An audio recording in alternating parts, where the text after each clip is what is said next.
Hopu is a most fascinating Hawaiian.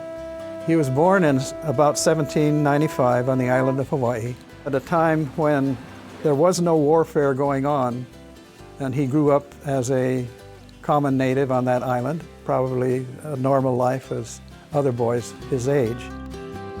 Hopu's memoirs tell us that during this voyage, he fell overboard and struggled to survive until the Triumph turned around and rescued him. And while overboard and trying to stay afloat, he called upon an akua. He was not naming which akua that was, but probably it was Kanaloa. He was perceived as a healer and a god of the ocean. Hopu takes all his clothes off, which enables him to float, which I thought was pretty good. You know, that this young kid does this for himself. But later, he would thank Jehovah for his rescue. Now, upon their arrival in New England, Opukahia got to stay for a while with Captain Brintal and Hopu with a physician by the name of Hotchkiss. While Opukahia was very interested in education, Hopu chose the life of a sailor and they parted.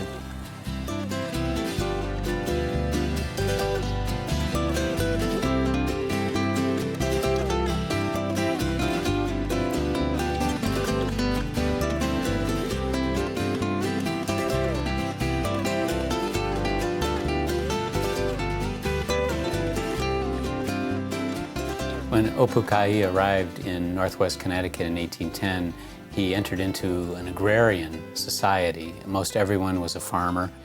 Of course, the farms were a lot smaller than they are in this day and age, but every farm had cows, and with the excess milk, they produced butter and cheese.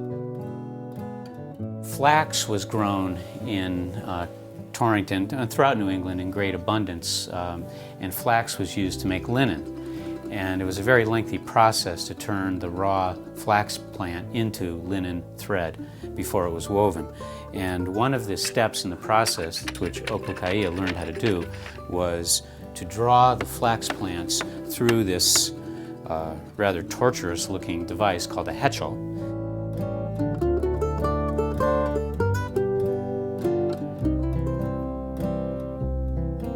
In the early 19th century, we see the evolution of the notion of the noble savage in American literature and theater, in the press, especially this notion of the romanticization of the American Indian. You know, as they're slowly disappearing from the landscape, then is the time for Americans to begin romanticizing, and they can do it at that point. They have the luxury of doing that. The word noble comes across to me as a positive word, that having wisdom, being authentic. But then the word savage, it's almost like an oxymoron. It's like saying, you know, jumbo shrimp. There's the same sort of growing romantic and exotic sort of lure with natives of other cultures. I feel that history should stand as a representation of how cultures have interacted in the past and how human society has evolved as it has. It's pretty clear in my mind that the way that we have understood history and written history has been absolutely dominated by Western perspectives. History has been something that has been used in the West in order to make the West look the best, look like it is at the pinnacle of human society, and that anybody who's important must have been a Westerner. When we talk about Kamehameha, we use the term the Napoleon of the Pacific. In other words, we must make an analogy to something Western in order for us to understand who Kamehameha was. Kamehameha was significant in his own right. At the same time in Hawaii, the interactions between ali'i, merchants, and sailors had changed island life. In our old culture, ali'i were nobles and experts, but in the eyes of many Westerners, they were uncivilized and uneducated. Ali'i Kamehameha had changed island life when he made foreigners ali'i, who were not bound to kapu and whose lineages did not count. Of course, now the commoners began to doubt the old divine laws, but the ali'i needed the people's labor for their new ambitions. Trade mostly with British and American merchants. Most of the people who lived in New England were of English descent, and they were a hardworking people. They were a God-fearing people, certainly. One of the things that happened in the United States following the Revolutionary War was sort of a decline in interest in religion, a creeping secularism, and the ideas of the Enlightenment were beginning to come into American life.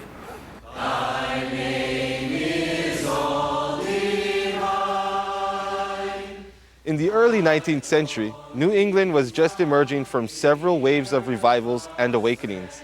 These were religious trends, perhaps inspired by the Revolution and the war. Various church organizations vied for members. Well, I think you can't underestimate the role that revivalism plays, and especially at Yale College. And from Yale College, the revivals spread elsewhere. Hundreds and thousands of people would gather together and profess themselves Christians or followers of Jesus Christ. God is testing you, Mary, as he tempted Jesus in the desert. In responding to this sense of sinfulness and imperfection and failure and falling away from God, people were inspired to cast themselves on the mercy of God. If you defy him now out of selfish desires, you may bring down upon yourself an even greater judgment. People of New England saw themselves as the antitype of ancient Israel. God's people who had gone through their own persecution, their own exodus in the Great Migration across the Atlantic, and had come to New England to establish the city on a hill, the perfect society, the godly model for commonwealth. One of the religious revolutionaries who took humanitarian ideals seriously was Samuel J. Mills Jr. One afternoon, in a New England meadow, a year before Owhyhee and Hopu left Hawaii, Samuel Mills Jr. and 4 other students were hiding from a thunderstorm in a haystack. They were overwhelmed by religious fervor and swore to each other that they would spread the gospel all over the world, especially among the heathens. The story goes that when Henry Owhyhee came to New Haven in 1809, he was found weeping on the steps of Yale University. Since Connecticut Hall was standing at that time, this is probably the place that he was found. The steps here become a kind of symbol of who is inside and who is outside. Inside were students getting the best education of that day, and Henry was outside waiting for that education. Edwin Wells Dwight was a resident graduate at Yale who found Owhyhee. He took him home and befriended him, taught him to read and write. Edwin was a relative of Timothy Dwight, the president of Yale College. Henry got to move in with the president shortly after his arrival. There in that house, he met Samuel Mills Jr. Looking for protégés, Samuel felt that Henry's people deserved salvation. Father Samuel Mills Sr. of Torringford was delighted to take the young Hawaiian under his wings. Reverend Mills was a legendary figure, both for the quality of his preaching and for his humor. The Mills family treated Owhyhee like a son, and I think this was the case for most of the Hawaiians who lived with families in New England. They were treated as one of the family and really as adopted sons. Samuel Mills Jr. became one of the founders of the American Board of Commissioners for Foreign Missions, the first American missionary agency officially chartered in 1812. Samuel and Henry were extremely close. Not just Samuel being a mentor, but indeed sort of a soul spirit, a companion on the journey of life, and so I know Henry valued Samuel Mills a great deal. This is the site of the original Mills family homestead where Samuel J. Mills Jr. was born and where Henry Owhyhee spent most of his summers.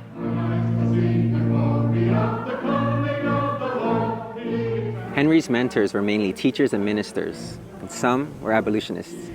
They believed Christian education was a human right and the door to freedom.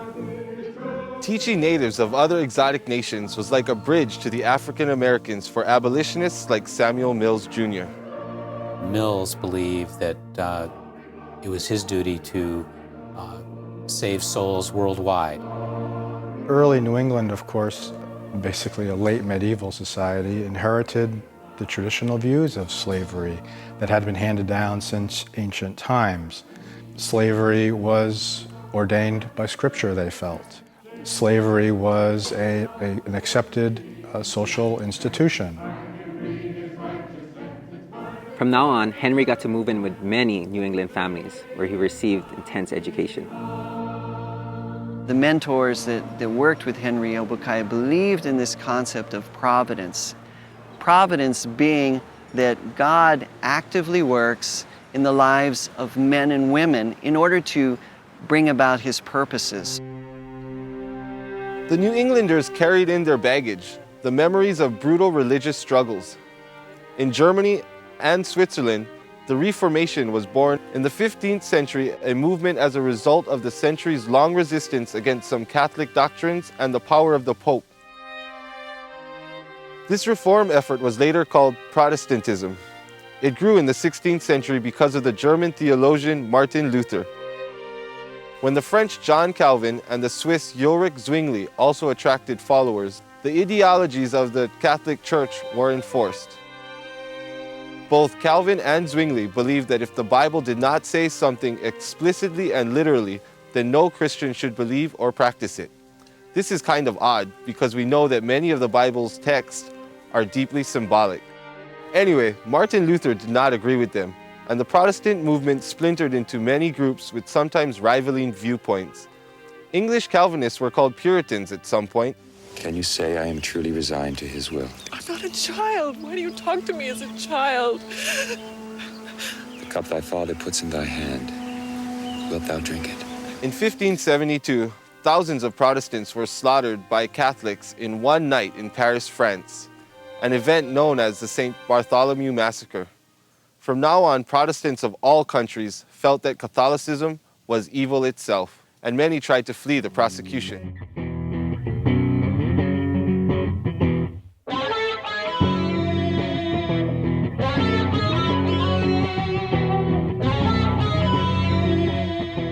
The missionary impulse at this time was, of course, the spread of Christianity, the spread of the gospel. But, of course, also hand in hand with this, you cannot deny the Republican gospel, if you will, the new nation of the United States. And there's a real gospel fervor to spread this sort of joint message abroad. Obokai's personality proved that heathen people were intelligent and could be educated. He only had to be shown how to do something once, and he was immediately able to do it with as much skill as someone who had been doing that particular farm chore for years and years.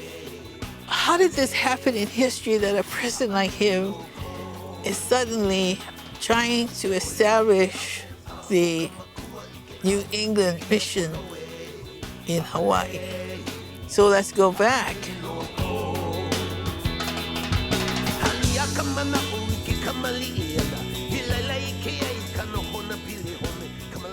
According to his own journals, Henry was riddled by doubt. He wrote, "I heard that Jesus Christ is the Son of God, and that he has come into this world to save sinners. The evil spirit then coming into my mind and told me that there is none, neither heaven or hell." Local New England ministers integrated reports about missions in Asia and India, as well as among Native American Indian nations, into their sermons. The missionaries oftentimes were sympathetic towards blacks, and so they felt that in order to get their Christian message out, that part of what they would do would be to educate slaves or educate blacks about Christianity. And they not only wanted to evangelize and save the spirits of people that they felt were being lost in a ruined world, but as evidenced by Samuel Mills's journey through the United States, he wanted to improve the living conditions of people to whom they were ministering as well, the tangible conditions. One of the reasons why Hawaiians may have been educated and not Africans or African Americans educated during this time could be because of the fact that slavery was still very much a part of this country's reality. Oftentimes the slaveholders would not permit any type of education. If education happened, it was to teach morality to the slaves, to teach them about their particular position in society as slaves. There was always a fear that if there was any type of enlightenment that would happen for people of servitude, that they would gain an attitude of liberation, of superiority, and that they would no longer be useful. Actually, in the American Revolution, race was rather fluid. You know, blacks were serving in the Continental Army, and initially there was a more inclusive atmosphere. But after the Revolution, the early Republican period, the violence of the 1790s, and so forth, you start seeing racial lines hardening again. If you look at that core of what it is to be genuine, to me that's very similar in what it is to be Christian. My struggle is when individuals start to interpret how they think Jesus would have answered, or what they think Jesus would have said, or what they feel he would have felt. And many times I feel that they're inaccurate, because I see Jesus Christ as a loving person, Heavenly Father as a forgiving person. And so when I hear stories of, you know, you'll be damned, you're going to hell, it's very hard for me to accept. As a father myself of 6 children, my kids can do the devils. I would never feel like I love them less. The fear and guilt were still there by the early 19th century, but they were being mediated. You see a growing tendency to allow for free will, for example, that you have only to choose to love God, you have only to choose to be converted, and you can do it. You have the power. Henry later admitted that he tried to get religion into his head rather than his heart. And the heart is where the deepest truth can be felt. For Hawaiians, the na'au, or the gut area, is the center of inner wisdom. Henry was described as a sturdy young man, almost 6 feet tall. His mentor and biographer, Edwin Willis Dwight, especially pointed out that his mind was not of common cast. We often give Henry Opukahaia a lot of credit for Christianity coming to Hawaii. But there were 4 other Hawaiians who sailed with the missionaries in 1820 to bring the gospel to the islands. These 4 were Henry's comrades, and he really encouraged the Christian studies.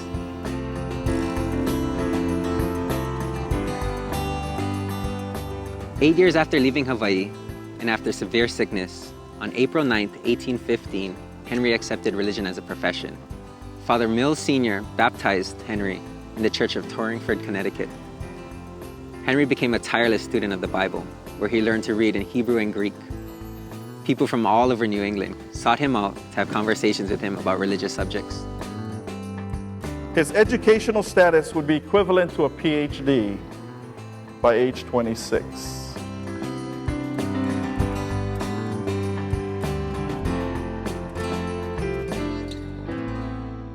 Hopu lived an adventurous life. During the War of 1812, he actually served aboard American privateers. These were American ships that were licensed to capture British ships and their cargoes. And it was during these voyages that he witnessed slavery and ambitious trade. He once saved an entire ship's crew from drowning. While they were 400 miles off the West India Islands, the ship capsized, and he dove under it and got a lifeboat from underneath it, bailed out all the water, put the entire crew in it, and then he sailed for like 6 days and 6 nights using a captain's frock as a sail, and the stars and the waves to navigate. So they made it ashore on a Caribbean island where a lot of African slaves who were fishing actually gave them food and helped them out. In 1815, friends persuaded Hopu to seek contact with Opukahaia. And this must have been a very exciting time, for Hopu and Opukahaia to catch up on stories and experiences that they've had living in the Haole man's world. Hopu now also began to live with religious families, most of them families of the congregational ministers. According to Hopu's writings, there was comfort in the new lore and religion to him. As an infant, he barely escaped from being killed by his mother through the intervention of an aunt. Later, he wrote in his memoirs that his mother wanted to commit this infanticide just to be free from all the troubles and from the fear of her enemy. So the aunt raised him till he was about the age of 4, and then he was returned to his parents. At the time when Kamehameha had united the islands under his rule, the 5 major powers of Europe redivided territories after the defeat of Napoleon Bonaparte during the famous Congress of Vienna in 1815. Kamehameha had many European friends at that time. The Scottish captain Alexander Adams married into the king's retinue. The English-Portuguese John Eliot de Castro, a devout Catholic, was a physician, and the signature even declares him to be Secretary of State to His Majesty. The War of 1812 between Young America and Old Britain affected the ship traffic all over the Pacific, thereby bringing more Hawaiians to New England. There probably was a natural curiosity on the New Englanders' part towards the Hawaiian. There was so little intermixing at that time, maybe none, that they probably socially maybe kept a little bit apart. William Kanui would soon join Thomas and Henry in their New England adventures. He was born about 1796 on the island of Oahu, right at the time when Kamehameha was involved in conquering Oahu. Kanui's father was of the old school, like Keoa, in the beliefs and the thinking. And he basically sided with Keoa. They ended up at the bottom of the Pali and then ran to Kaneohe with many, many thousands of other Hawaiians who got away from Kamehameha. And out of fear of being killed by Kamehameha and his armies, the father of Kanui took him to the island of Kauai under the rulership of Ka'umuli'i, the Uli'i Nui of that island. It was a neutral place that Kamehameha had not conquered or united yet. When Kanui was about 14 years old, an American trading brig stopped at Waimea, Kauai, and the captain offered to take aboard young Kanaka labor to become seamen on the ship and bring them back to America for an adventure and also a chance to learn some of the Western ways. Kanui and his brother signed aboard. For many years, William Kanui and his brother served on privateers during the War of 1812.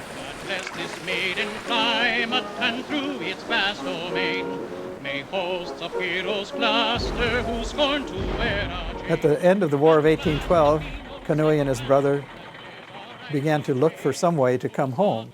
But in Providence, Rhode Island, the brother dies, and Kanui finds himself alone, a dark-skinned native in a very depressed condition. Kanui wandered around New England for a while, looking for a way back home. But the War of 1812 made it almost impossible for him to make his journey back across the Pacific to home. So he had to try to make a living somehow. When Kanui worked as a barber in New Haven, Yale students told him about the other Hawaiians in the area. Kanui was relieved to join his countrymen, who were also looking for a way to get back home. But there was great opportunity to learn about the Western ways. Henry, who already understood the challenges of immersion into Christian lore, kept encouraging Kanui and Hopu. Henry wrote, "This evening, my friend Thomas and myself conversed about what we were to do first at the return to our own country, and how we should begin to teach our poor brethren about the religion of Jesus Christ." Kanui was going through a lot of struggles internally, as we all do today, to do the right things and to say the right things and to live a good life the way that Io would have wanted us to live, or the Creator, or Aloha Keakua. Christianity and and the Hawaiian traditions, they go together because they praise the same God. Akua was ours, God, Jehovah, Heavenly Father, whatever you want to call it, is the same thing. Kanui withdrew into isolation in nature when his impressions of his own sinfulness was present. But with a new lore, just like many Hawaiians, it was totally overwhelming for him, so he just gave into it. The honesty of the Hawaiians must have startled the Protestant teachers. Hopu told them that he hoped he hated his wicked heart. And after a prayer meeting, he said, "I hope that I really do feel the need of my Savior." Did he hate his sins, he was asked? Certainly, I hope I do hate them now, he said. Words played a very important role in all of Hawaiian society because words had power. One of the old proverbs, there is life in the words, there is death in the words. When you said something, you were not just making a sound, you were actually engaged in creativity. Because words affected you, and they affected the environment, and they affected the people around you.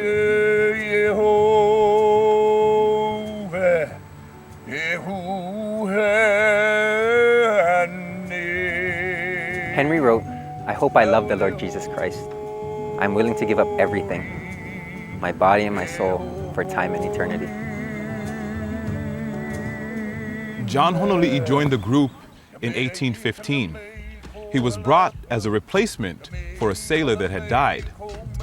The ship company even gave Honoli'i $100 to support his Christian career. That was a lot of money back then. Honoli'i was born about 1797, and of the 4 youth that came back on the Thaddeus, he spent the longest period of his childhood in the culture of Hawaii. He was now barely 20 years old, and he was found to be of considerable vigor and intellect. He was known to be very humble, but yet had a strong will. He seemed to be a very amicable student and well-liked. They praised him for his discreet and stately deportment. He was known for his love of the land and the mountains. Since I've sailed from Hawaii, I'm yearning. A Hawaiian was just about to join Thomas, Henry, and John, one whose life had been the most adventurous of them all. Humihumi was the name that his father, King Ka'umuali'i of Kauai, gave to his firstborn son. During the year of 1804, the ship called the Hazard was under the command of Captain James Rowan. He had taken Humihume to the east coast of America.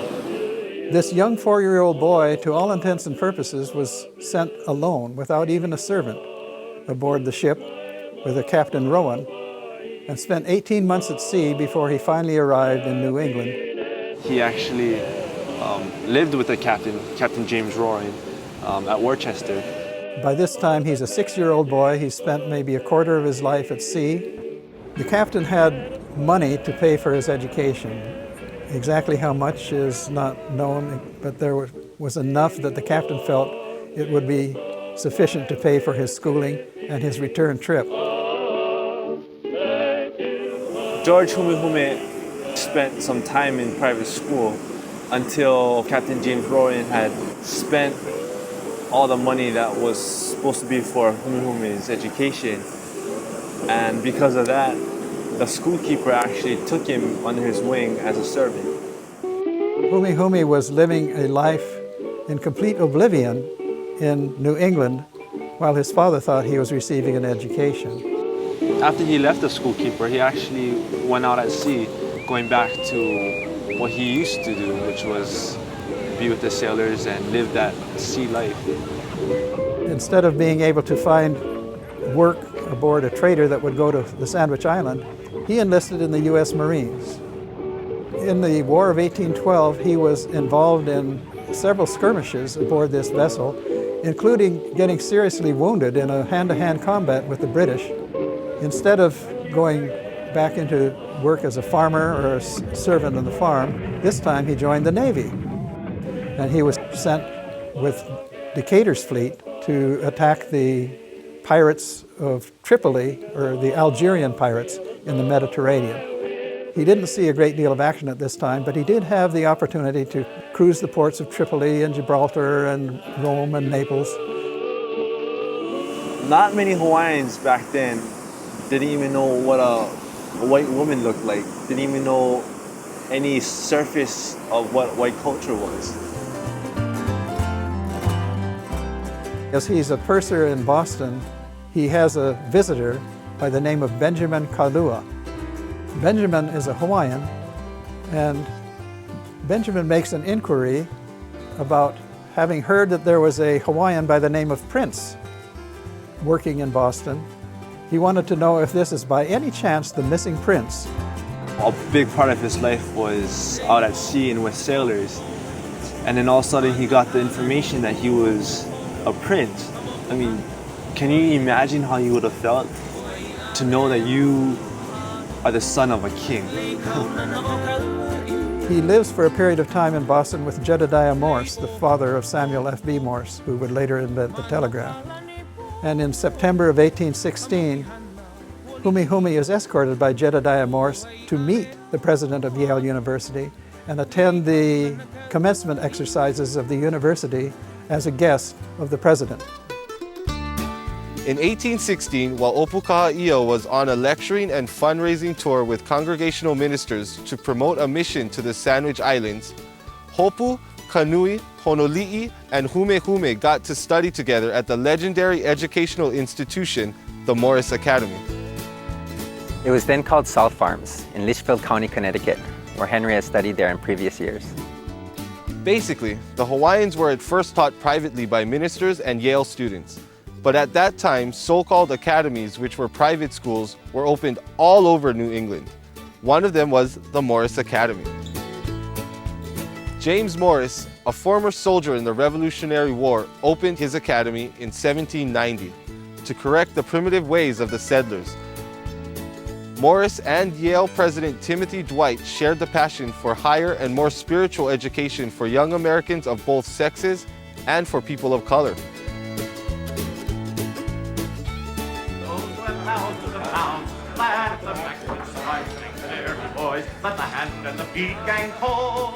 In 1801, when Opukaha'i'a was still a little boy, Samuel Mills Jr. himself was a pupil at Morris Academy. In 1816, even the abolitionist John Brown and his brothers studied there. When Morris began to teach heathens from foreign lands and the Native American nations, some New England families were not happy. Morris transferred his heathen school to another place, in the village of Cornwall. A house and 30 acres of land were donated for the cause.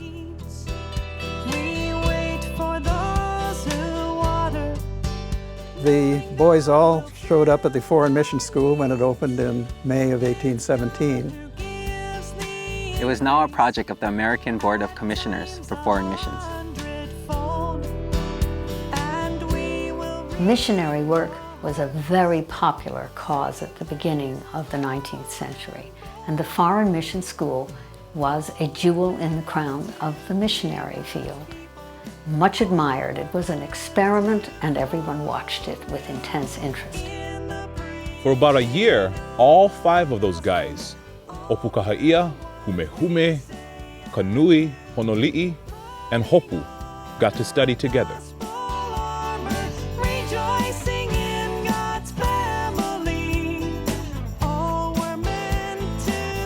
Owhyhee needed to learn Hawaiian if he was going to go back and he hoped one day rule. He actually lived for a while with Honoli'i. Honoli'i actually didn't know a lot of English and he spoke mostly Hawaiian. Yet they were countrymen and trying to communicate with each other. And they had a great deal to share. It must have been an interesting time and a great education for both of them.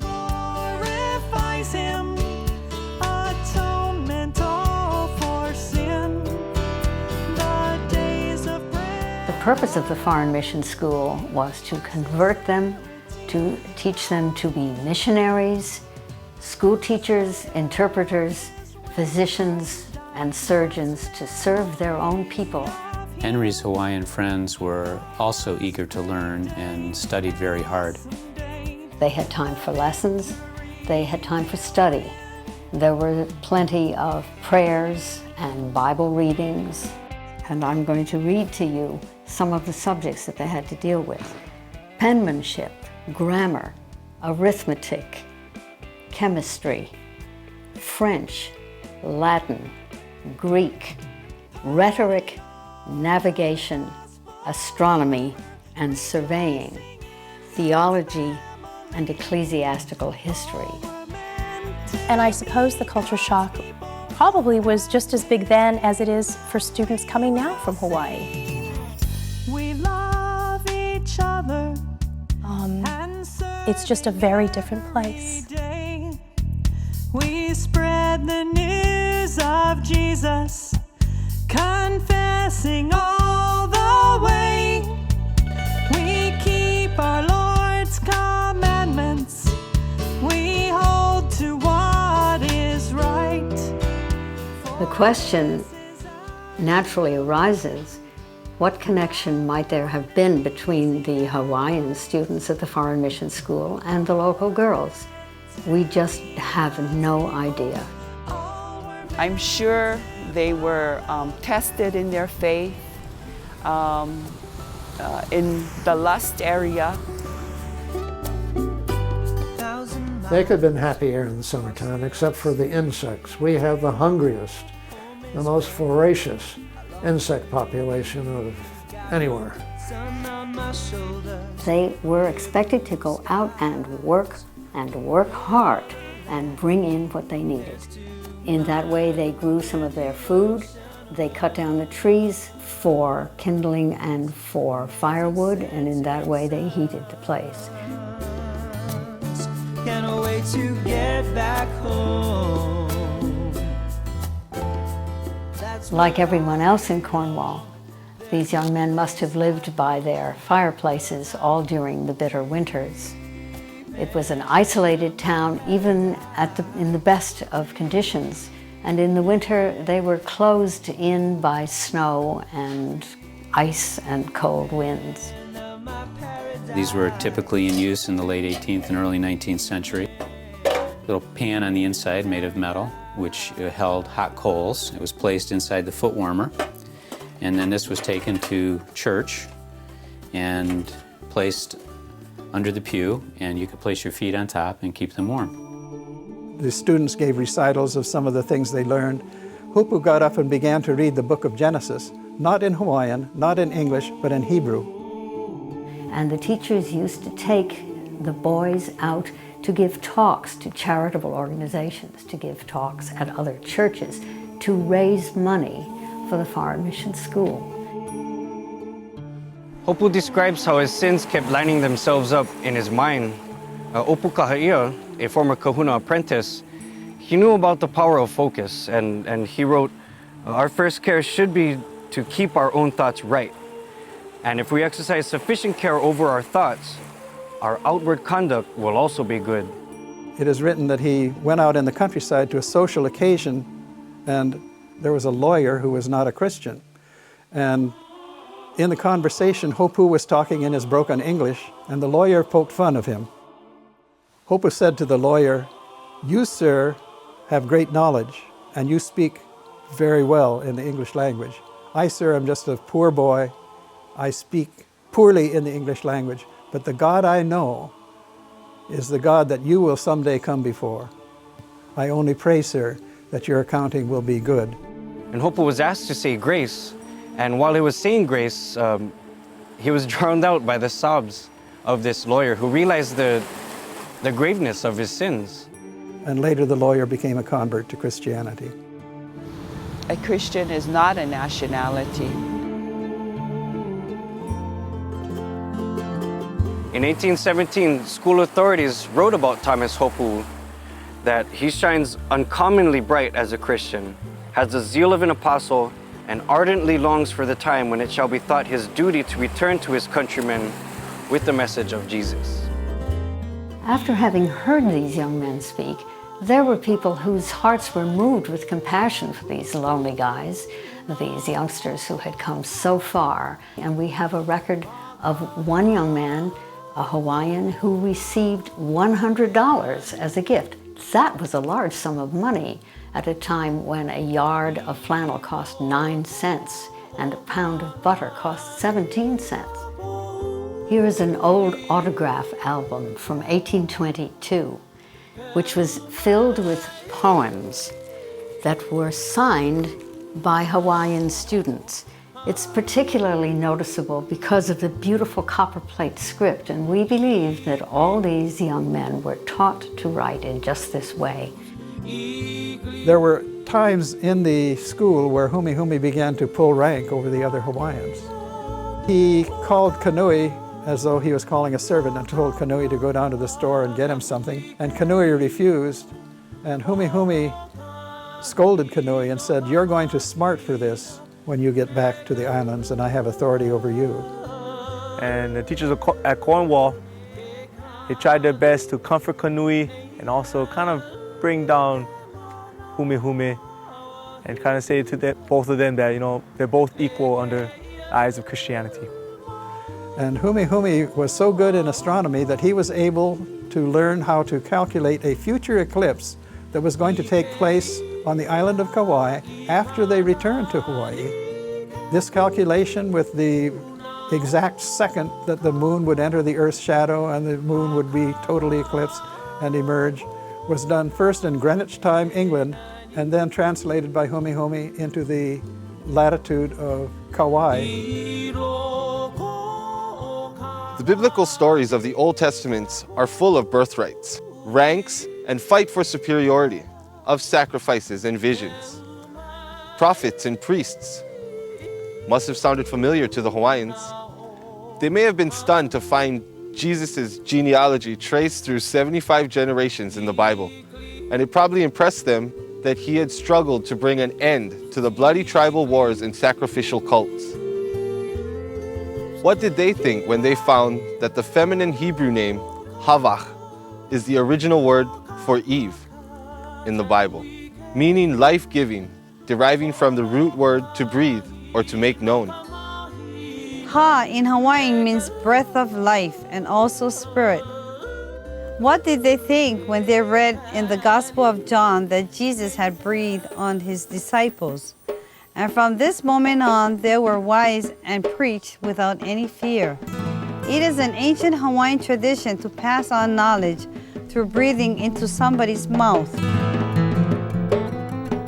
What foreigners called rubbing noses is a greeting among Hawaiians, and it was and still is a symbol for the sharing of Ha, the breath of life. You actually touch foreheads and noses, but you don't really rub noses. Aloha, to be with the breath of life.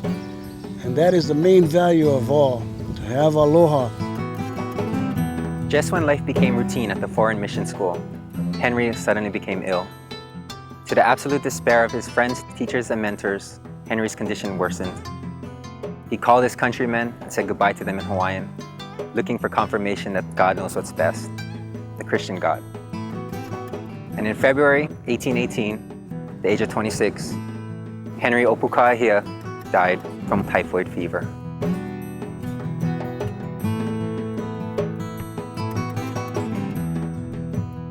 The Reverend Lyman Beecher was the person who was chosen to preach the sermon at the funeral of Henry Owhyhee. The death of Henry Owhyhee is one of those ways of God about which is clouds and darkness. We did not expect it, and we should not have ordered events thus to glorify God and extend his cause. We thought, surely, this is he who shall comfort Hawaii. We saw so plainly the hand of God in bringing him hither, in his instruction, his conversion, talents, and missionary zeal. This house is where the pastor, Timothy Stone, lived, and rumor has it that Henry died in one of the front bedrooms of this house.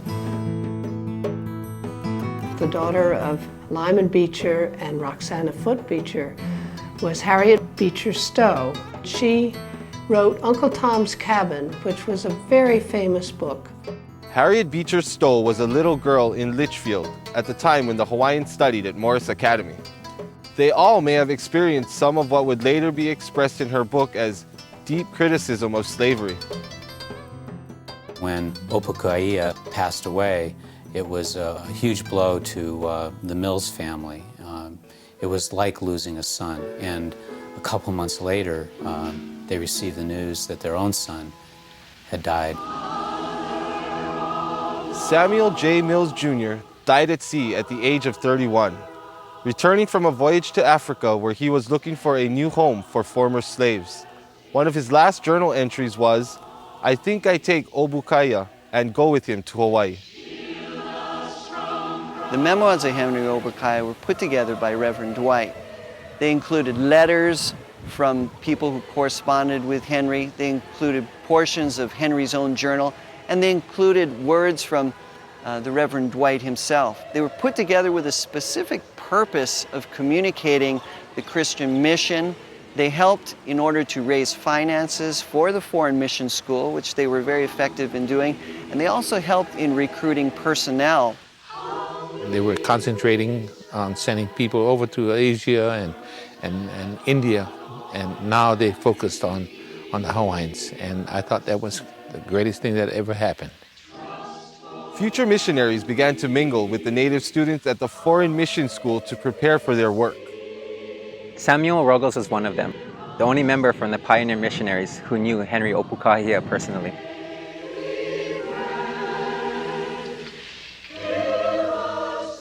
I have here in front of me the baptismal records from the Church of Christ in Cornwall. Some 14 Hawaiians were baptized in our church.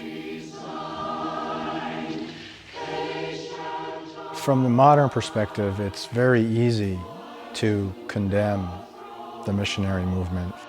It's important to take into account their own motives and intentions, which for their own part, they saw as noble and well-intentioned. They saw themselves as bringing what was called civilization to these new cultures, education and modern health and all of that. Many of them believe that everyone should have an equal opportunity for education. Also, some of the missionary groups were very instrumental, not only in teaching Africans and teaching the slaves about their Christian faith, but also would teach them about what life would be like after slavery was over. There were 3 marriages between Foreign Mission School students, and 2 of them were between Cherokee students and Cornwall girls, and there was a great outcry. For those who have been guilty of this outrage upon public feeling, we can offer no apology.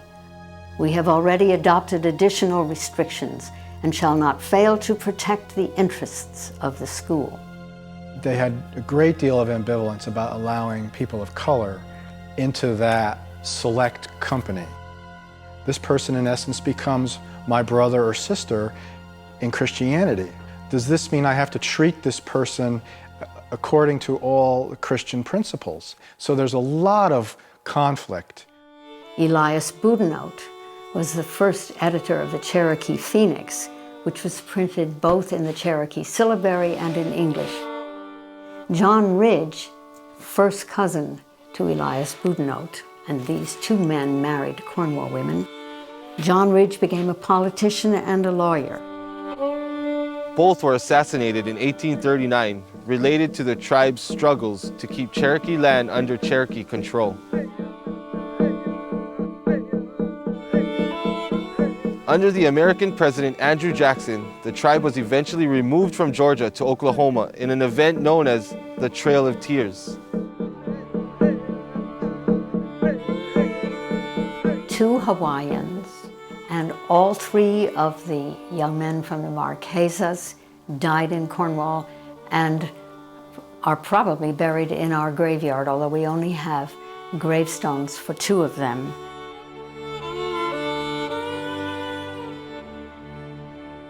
In memory of Thomas Hamita Patu, a native of the Marquesas Islands and a member of the Foreign Mission School.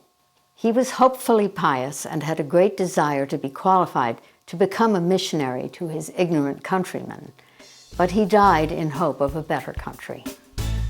In the wake of scandals of mixed-race marriages among Christians, the Foreign Mission School closed its doors in 1826.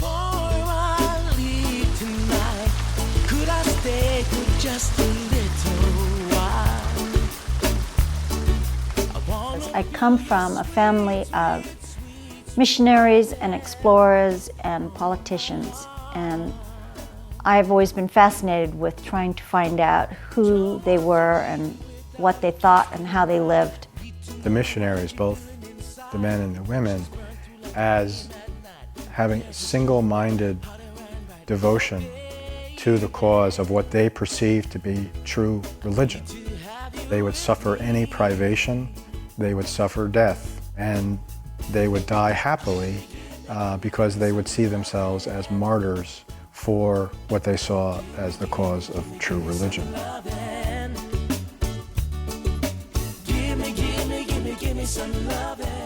Everybody's looking for some high philosophical idea, and basically it's the way you would treat yourself best.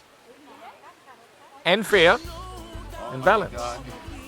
Look down with pity on this miserable company of sinners, conceived in lust, delivered in evil, and slaves to every loathsome appetite the flesh is heir to. There were two ministers that arrived with that pioneer company, and that was the Reverend Hiram Bingham, who was the leader, and the Reverend Asa Thurston.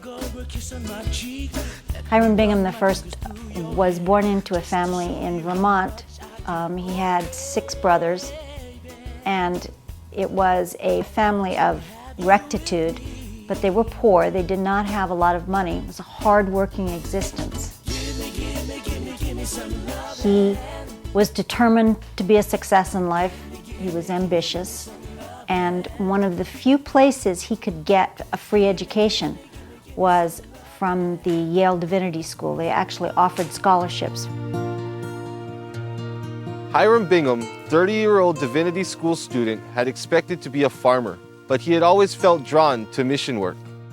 Through intervention of his brother Amos, he became the leader of the Sandwich Island Mission. Less than a week before departure, he and Asa Thurston, 2 years older than Bingham, a scythe maker from Massachusetts, were ordained at Goshen, Connecticut. There was a time in America when everybody wanted to go out and be a missionary somewhere or another to help the world that way. And his brother was one of those people. But an epidemic of typhoid swept through Fitchburg and killed his brother and his sister and his mother. So he was left, and he decided on his brother's deathbed that the brother said, "You must take on my role." I promise that if you bestow upon me the holy privilege of saving those poor souls in agony, it will be a commitment to the end of my life. Actually, the men of the cloth, the people who had their degrees and who did the speaking and the preaching in the churches, were very much a minority in the groups of missionaries. They were sent out as companies, and they were called companies by the American Board of Missions there in Boston. And they were equipped with men who had carpentry skills, there were men who had stores keeping skills, there were always a couple of teachers. There were all kinds of people who could handle the problems of maintaining a living space. Matchmaking went on among the Christian community to get women who would be brave enough to leave everything they knew and come with a man that they met and married the month before sometimes, all the way around the Cape and to Hawaii. A wife. We must have a wife. We do not send young men to live among the naked savages without wives. The most difficult thing for missionary wives probably was leaving their extended families behind, their mothers, their fathers. Much of the day-to-day life was centered on the farm and on one spot of land, and the family was the basic unit of social structure in those days. This Owhyhee, we don't even know where it is. Charles, are you willing to send your daughter? She had one night to make up her mind on it, She came down the next morning and said, "I'll go with you." The American board chartered the Thaddeus, a brig that was little more than 85 feet long, almost 25 feet wide and 13 feet deep, carrying over 40 people. In 1819, when the group had been established to form the first Sandwich Island church that was going to come aboard the Thaddeus, at Boston at the Park Street Church, it was Hopu that was chosen to give the valedictory address. And then at the pier in Boston before the Thaddeus sailed, Hiram Bingham gave a farewell address, but Hopu also gave a prayer at that time. He was really the spokesman for the Hawaiian people. The members of the first company of missionaries included a medical doctor, Thomas Holman, and his wife, Lucia Ruggles Holman, the sister of Samuel Ruggles, another one of the missionaries, who came with his new wife, Nancy. Elisha Loomis was the printer, married to Mariah. Samuel Whitney and Mercy Whitney were also missionary assistants. Later on, Samuel Whitney would become ordained as a minister when the Whitneys were living on Kauai. And finally, the Chamberlain family came. There were 5 children. A 6th was later born in Honolulu. On October 23rd in 1819, the Thaddeus, under the command of Captain Andrew Blanchard, set sail from Boston Harbor and began its voyage into the Pacific. 4 Hawaiians were on board, among them the professed Christians Thomas Hopu, William Kanui, and John Honoli'i. The final member was George, known as Humikumi, who was the son of the king of Kauai. He was being returned, the missionaries hoped, as a very prominent member of the mission, one who would have great influence as a member of the Ali'i to bring the subjects of his people, his father's people, into the church. The missionaries literally squeezed onto the Thaddeus. All of the reports have a similar refrain. It is but seldom that we put our feet on the floor, because there were boxes and wooden crates, and on the deck there were animals, there were chickens and pigs and dogs and fresh vegetables. I just think over and over about what it must have been like for a young couple to be getting to know each other on board a boat. They were given a bunk that was about the size of a closet, and they did have to spend a great deal of time below deck because the crew didn't want them up walking around on the deck singing hymns.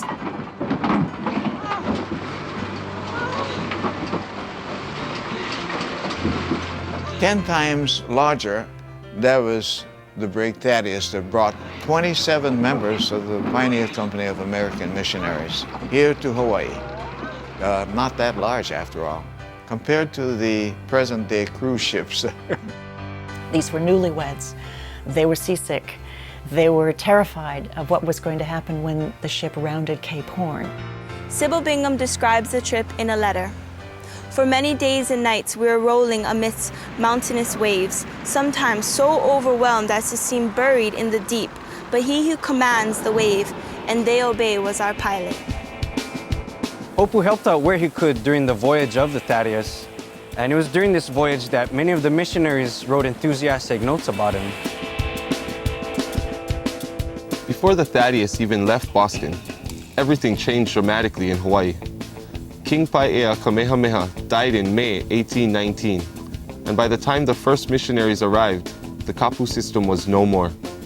A centuries-old belief system was declared invalid overnight by the rulers, and no religious lore to replace it. Kahunas, who were clairvoyant, spoke of the time when the high would be made low and the low would be made high. The accounts vary, but one version of history tells us that Kamehameha's highest-ranking widow, Keopuolani, mother of his heirs, broke the eating taboo before her older son, Kalani Liholiho, sat down to eat with the women at a public banquet. Now, if you read all of the biographical materials, you'll find the great heroes or heroines. The chiefesses Ka'ahumanu and Keopuolani, yes, they sat in public and ate with their sons. This was a taboo break of such dimensions that everybody understood a new era had begun. The change of lifestyle had begun long ago, when Kamehameha promoted Western ways while he was still using the kapu system to back up his conquest. He had placed white men without sacred lineages into the ranks of high chiefs. He had already allowed that people paid fines instead of being punished for taboo breaking because the foreigners didn't have to obey taboos at all and could still be ali'i. For his own death, Kamehameha had forbidden the old practice of death companions. The kapu system and the sacrificial religion were abolished within a very short period of time, but you still had chiefs ranking higher than commoners. You still had the right of the chiefs, their inborn prerogative to getting the best, the biggest, the first of the catch.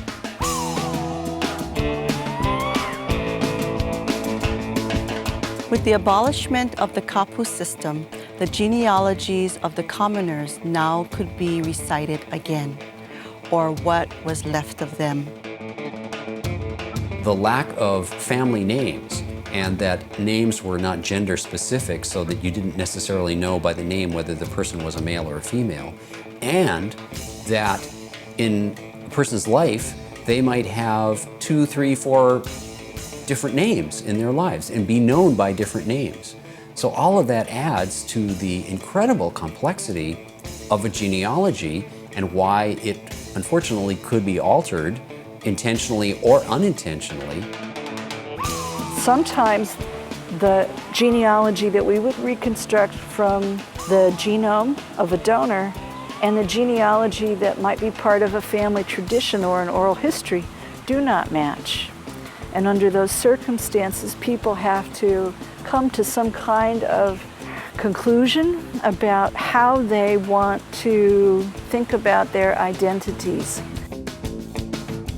High priest Heva Heva of an ancient line of Ku priests was one of the first to take down idols or structures, along with one of Kamehameha's widows, Ka'ahumanu. Foreigners had long witnessed resistance of common people against the extreme authority of ali'i and kahuna. However, we must never forget that there was also great praise for our beloved chiefs who had the best of characters. Some ancient traditions now emerged from underground. Early visitors had told the world that Hawaiians prayed to spirits that lived in wooden idols. But this was not the truth. Idols were only symbols for natural forces and for the spiritual ideas.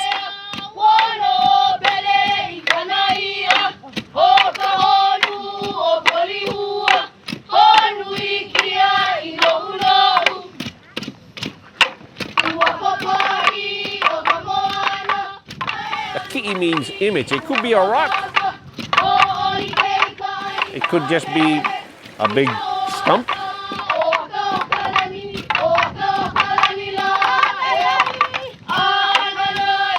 I think the most prevalent idea is it's a carved image or an image relating to an akua. They had a house, haliki'i, where the image was kept, and a halipahu, where the drum was kept.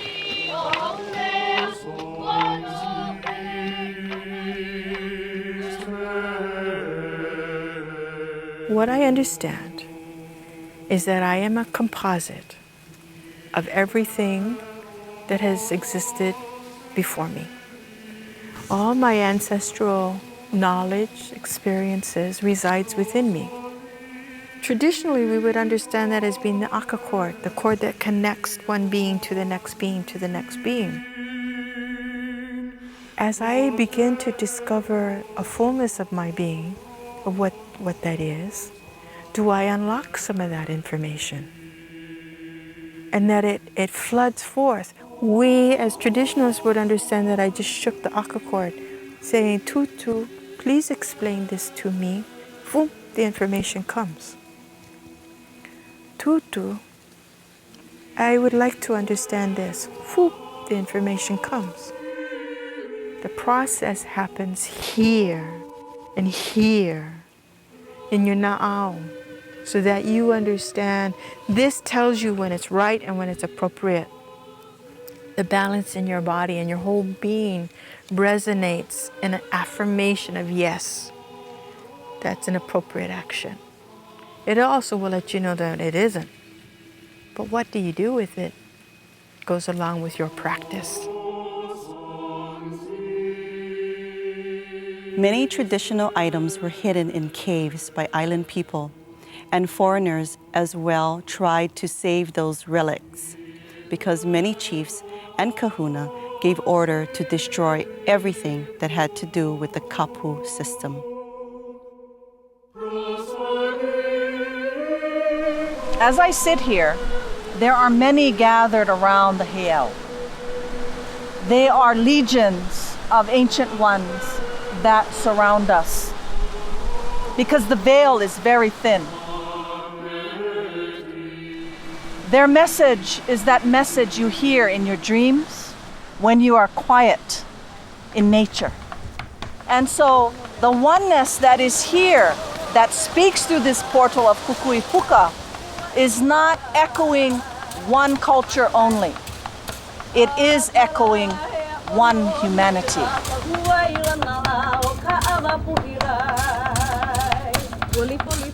In colonizing another people, you tend to make them feel as if they're not good enough. I'm telling you from a colonized perspective as a Hawaiian that I don't buy into that. I am a great Hawaiian. I aspire to be a better human being every day of my life with the principles of my culture melded with that I had to grow up with, and accept the goodness in everything and in everyone. Weeks after weeks of study and prayer passed for the travelers on the Thaddeus.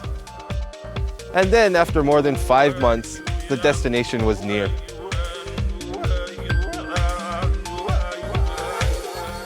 Popu was up in the mast, high as he could get, looking for land, and about a little after midnight the clouds parted and there was the snow-capped peak of Mauna Kea directly ahead. Lucy Thurston wrote, "As we approached the northern shore, joy sparkled in every eye. Gratitude and hope seemed to fill every heart." There was no hostility from the natives at all. They came to the ship bearing fresh vegetables. They came with gifts. The Ali'i came to the Thaddeus making visits out of respect to the missionaries because they had been told that this would be proper. They wore Western dresses. The Thaddeus anchored within sight of the Pu'ukohola Heiau, Hill of the Whale, at Hawaii Bay. It was the last heiau built by Kamehameha to secure his victory and sacrifice his main opponent, Keo'ua. For the Christians, it was a monument of idolatry, a stronghold of Satan. Sybil Bingham shared in a letter, "Far from the temples of our God, we gazed upon the dark land, over which hung sable clouds, fit emblem of its moral darkness."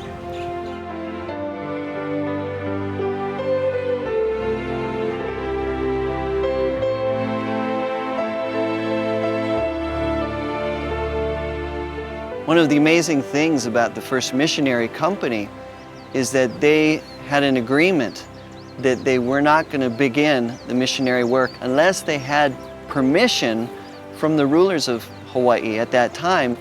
And they were prepared to turn around and leave and go all the way back to New England if they didn't have permission to stay.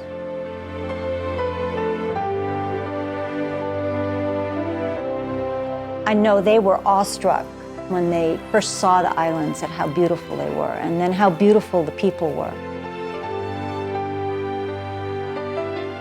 They were somewhat horrified that when all the people swam out to their boat to greet them, they didn't have any clothes on.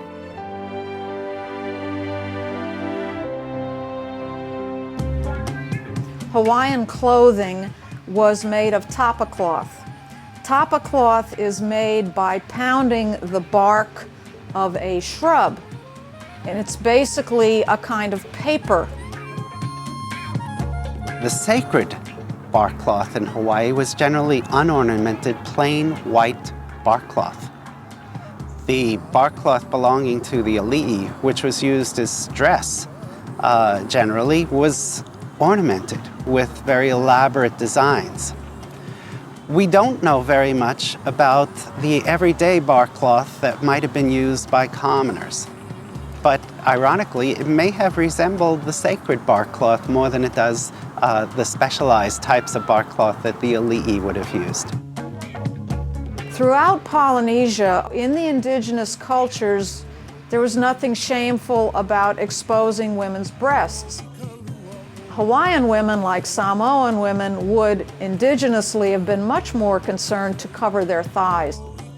Honoli'i and Hopu and James Honeywell were sent in the first boat to shore, and it was this boat, through the information of the Hawaiians on the shore, that learned for the first time that Kamehameha had died, and his young son Liholiho was now the Ali'i Nui over the islands.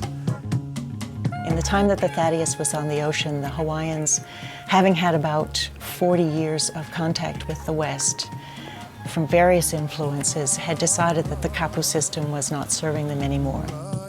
Not all Ali'i supported the course, and a violent battle was fought. Liholiho won and introduced a new era. God led them here at the right time, when there was no religion to speak of. Before that is a whole history of boats and different countries coming. And this was still happening like in 1857 when my great-grandfather comes from Canada and finds a Hawaiian girl on Kauai. When the Thaddeus sailed to Kailua to meet the new king, Liholiho, the Prime Minister Chief Kalanimoku was on board with some of his wives. Missionary wife Lucy Thurston found in him the dignity of a man of culture. His handshake to her was, according to her journal, a first warm, appreciating clasp from a specimen of heathen humanity. Kalanimoku dressed English style, named himself after Sir William Pitt, Prime Minister of England under King George III. Kalanimoku had been baptized Catholic on board the ship Lurani, months before the missionaries' arrival. The chief was not a practicing Catholic, though, according to all accounts. King Liholiho, now in his early 20s, spoke English like all Ali'i who were engaged in trade. The Hawaiians come on board the ship and they begin to notice all of these different habits. The Hawaiians smoke, they make a lot of noise, they lounge around, they seem lazy. There are lots of negative things to say about them. On April 2nd, 1820, a Sunday, the missionaries held a public worship service on deck of the Thaddeus, and journals tell that the Hawaiians listened in almost perfect stillness. The first sermon was from Isaiah, and the isles shall wait for his law. These are the first holy women she has ever seen. The first Western-style dress was already made on the way to Kailua on board of the Thaddeus for the chiefess Kalakua, who herself had brought the white cloth for sewing. Kalakua was one of Kamehameha's widows and a sister of his favorite wife, Ka'ahumanu. She was the mother of 2 wives of the ruling king Liholiho, who were therefore his half-sisters. Thousands of people cheered and screamed at the beach of Kailua when Kalakua modeled her new haole dress. Hiram Bingham wrote that among the hundreds on the beach was a tall, portly, gigantic figure of a native chieftain in his prime, Kuakini. I was very afraid of all my uncles because they were very tall and big people. You talk about Hawaiians big. There were some almost 7 feet tall.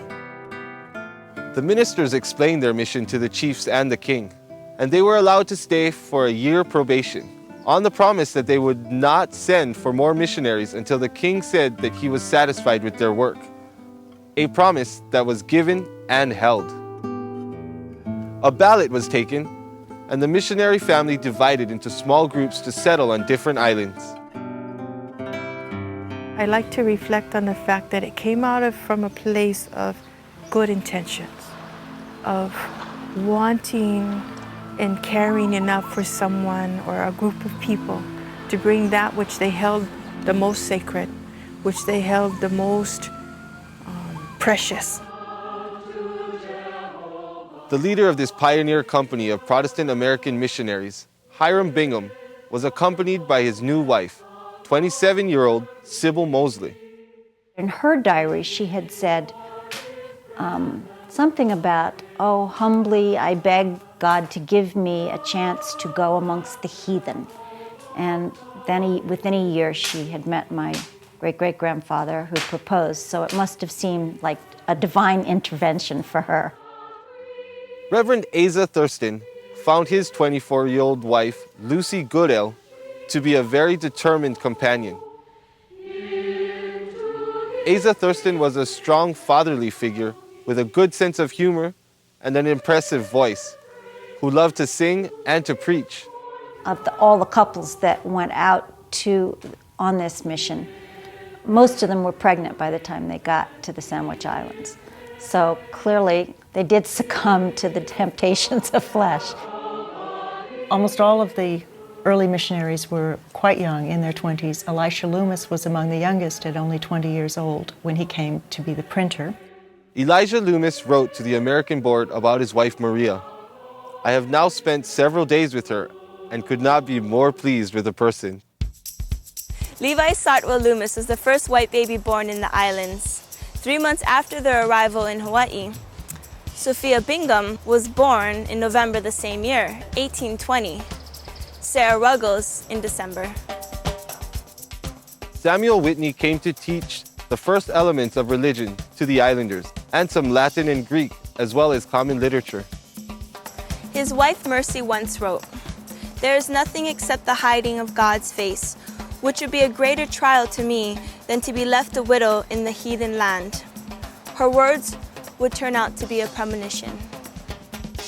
Samuel Ruggles and his wife Nancy were dedicated participants of the pioneer mission, and already in 1817, Samuel had been employed by the ABCFM and worked and studied at the Foreign Mission School in Cornwall.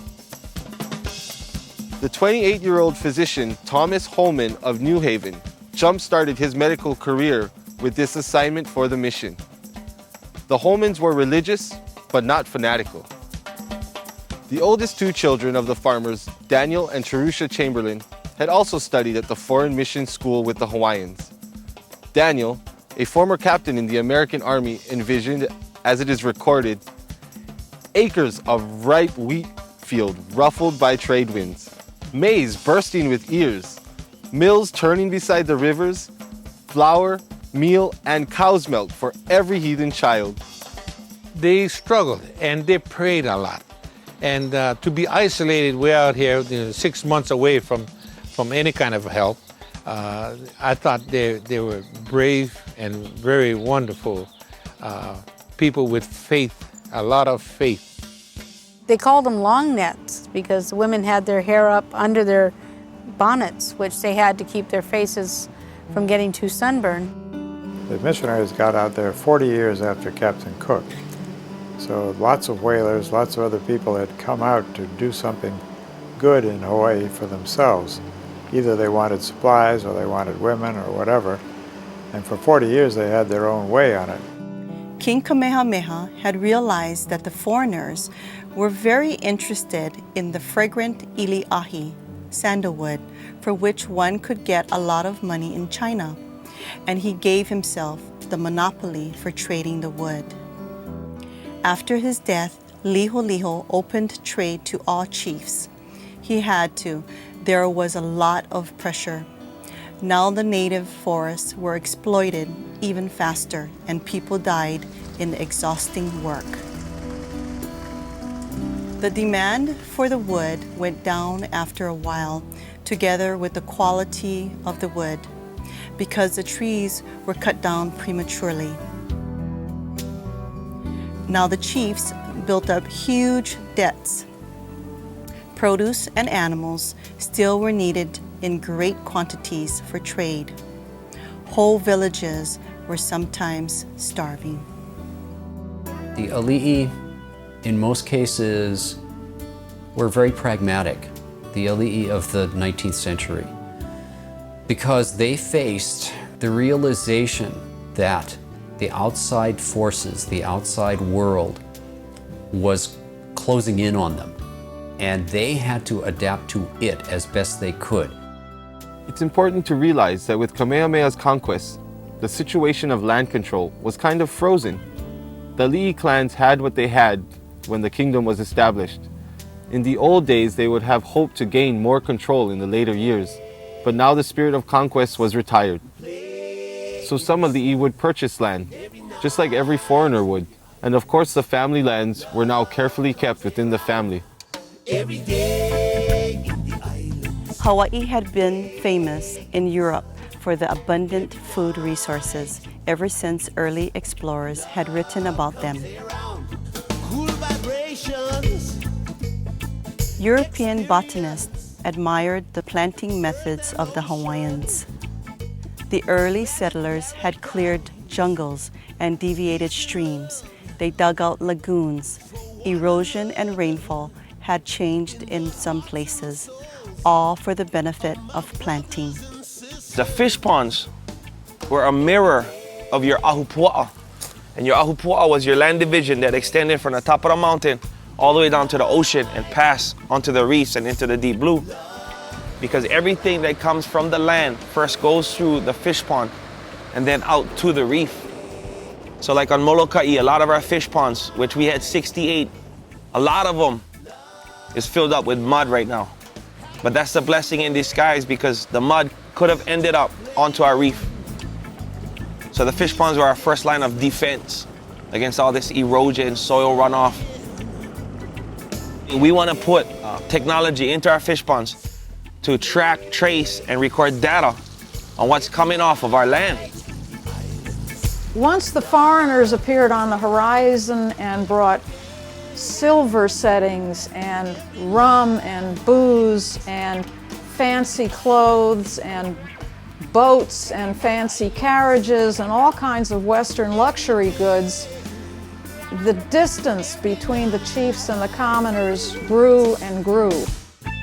The tapa cloth, which was made by women, was very rapidly replaced by English cotton cloth in the early post-contact period, thus freeing the women from one of their principal occupational tasks. The missionaries had never heard of the idea that cultures can solve similar problems in different ways. To them, of course, there was one way of doing things, and it was the Christian way. Lucy Thurston wrote that she felt a little bit better when actually windows were cut into the grass walls of the traditional hale that they got to live in. And they each had a little corner of this hut, and they describe half a dozen things: a looking glass, a picture, a few books that are very precious to them. Hawaiians built huts for the separate tasks of men and women. Every day in the islands, we play in the sun. And the hale noa was the house free of taboo where everybody could spend the night. Every day, every night. Outdoor cooking was necessary at first for the missionaries, and the Hawaiians came watching. Maria Loomis wrote 3 months after her arrival, "Before we had our yard tabooed, they are around us so thick we could hardly move." People from many nations attended the first public Protestant Christian worship in Honolulu on April 23rd, as Hiram Bingham preached from the Gospel of Luke. "Fear not, for behold, I bring you good tidings of great joy, which shall be to all people." The Hawaiian youths who came home with the missionaries on the Thaddeus had very different experiences when they got to the islands. They were the first translators, they were the intermediaries between the missionaries and the Ali'i. Hopu shared the conviction that every soul must be saved and that true conversion must be proved before one can be baptized and saved. The young men were much in demand from the Ali'i, and so many times they were asked to go away from the mission compound and simply teach the Ali'i as a special kahu. Owhyhee had gone ashore and done some negotiations of his own, not about religion, but about romance. Soon Owhyhee got to form a close bond and close relationship with a partner by the name of Betty Davis, who actually is the daughter of Isaac Davis. And Isaac Davis is also a close friend of King Kamehameha. 10 years earlier, Davis died under mysterious circumstances after he had saved the life of Owhyhee's father, Ka'umuali'i, who almost got poisoned during the era of conquest. And Owhyhee meets Betty Davis and marries her on the spot. Owhyhee presented the missionaries that Betty Davis was his rib, playing on the biblical story of Adam and Eve. Aramach in Old Hebrew tribal lore means earth, later also man. And some ancient Hawaiian chants tell that lepo, dirt or earth, was the source of mankind. Hawaiians did worship a triad of gods called Kane Oye, or Kane the Supreme One. And Kane being at the pinnacle of the triad, Ku and Lono making up the other 2 points. And Ku's job was to carry out the commands of Kane, and Lono was the essence of the triad. The Hawaiian people were a very spiritual people, and Christianity is a way that that's expressed.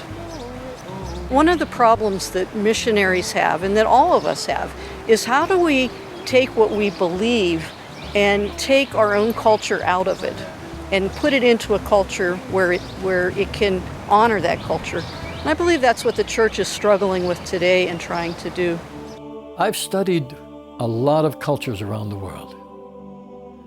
Never have I ever found any form of esoteric knowledge that could only be used by that culture. When we talk about esoteric knowledge, inner knowledge, knowledge of spirit, knowledge of even just development and getting closer to spirit, this is human.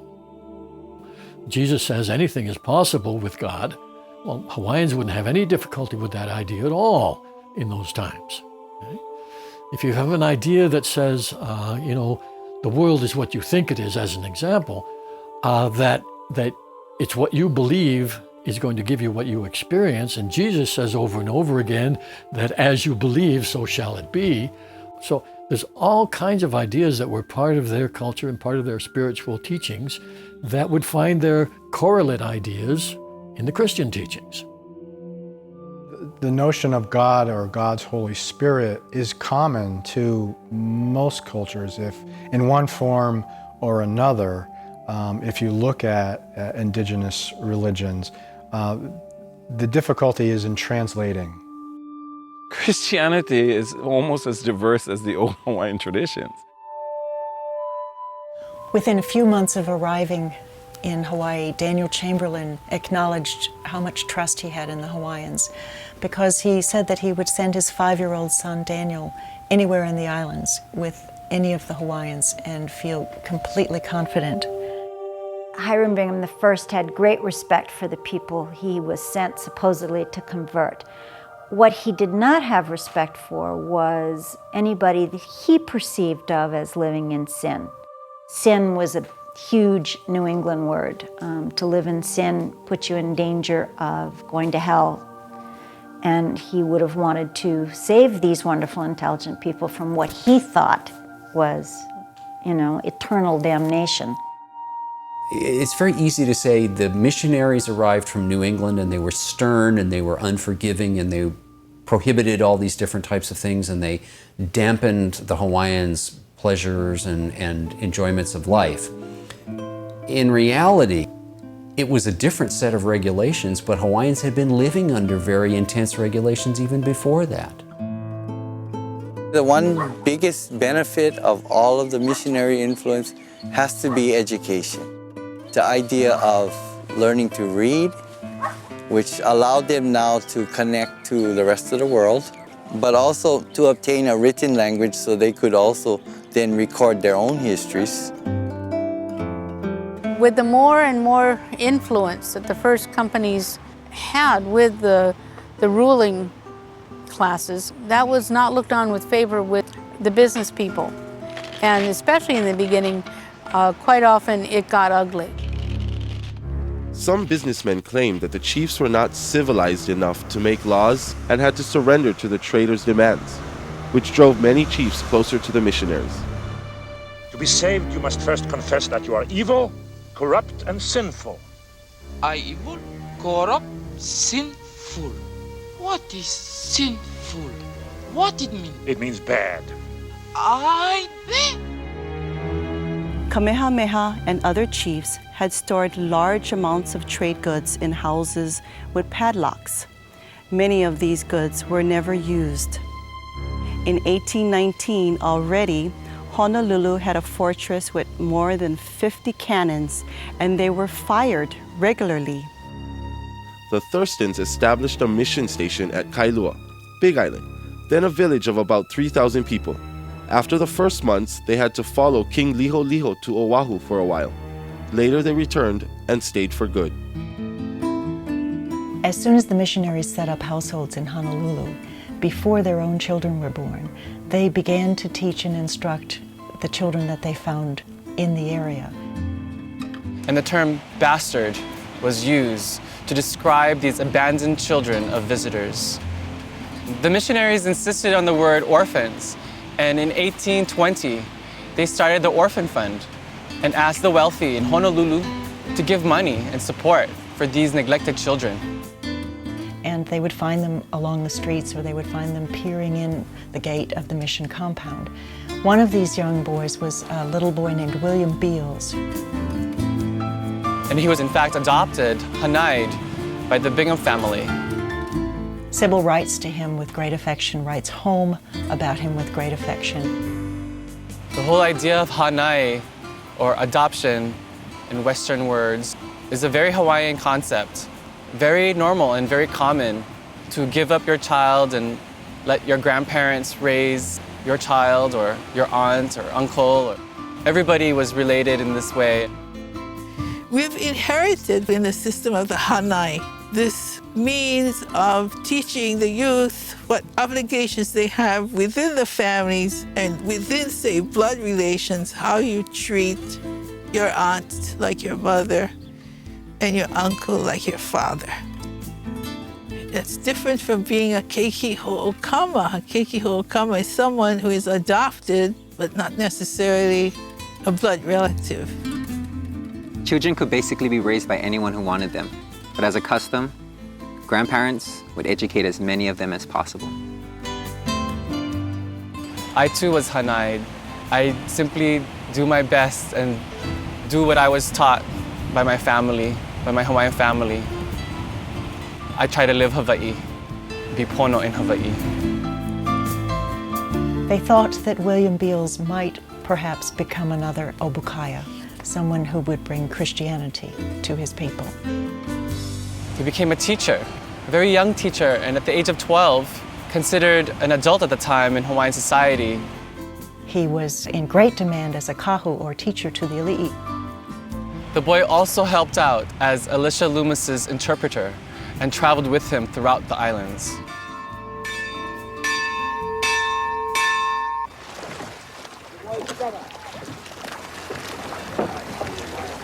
Charge your bayonets! The New England missionaries knew kapu. They came out of a rough climate under a series of laws called the Punitive Acts, passed by the British Parliament in 1774 to keep the settlers obedient to the British King. The Blue Laws was an even earlier set of ever-changing regulations in Connecticut. One could be put to death for speaking against the government. Sabbath was a very strict network of rules. Children could be taken away from their families and force educated by more pious people. Good night, Dada. At some point, cutting off an ear was a legal means of enforcing the law. Adultery could be punished by death. Missionaries often use the term kapu to make their points clear in the Christian education. Taboos were often placed by missionary wives to preserve some privacy in their home and to tame the Hawaiian children, who, according to their descriptions, were like wild goats in the field.